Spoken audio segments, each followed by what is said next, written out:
Hello family, कसे आहात? बऱ्याच का चालतं आम्ही इकडे आलोय फिरायला नगरला.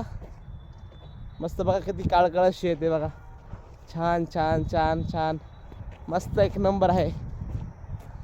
परी व्यवस्थित बस ना परी. बघा मस्त बघा आता संध्याकाळ होतीये. मस्त असं पिवळं पिवळं सगळं वातावरण झालंय बघा ना. मस्त एक नंबर. ओके. आणि माझा बर्थडे पण आहे. हा आज उद्या उद्या आमच्या परीचा बड्डे आहे 21 एप्रिल. म्हणून आम्ही बड्डे करायला आलेलो आहोत. चला किती मस्त वाटतं का मित्रांनो. बघा सगळं काळ काळ शे दिसते. उन्हाळा झाला सगळा. अरे अय कुठे झाली तू? थांब थांब थांब थांब थांब. परी परी पळाली बघा. चला तोपर्यंत बाय बाय.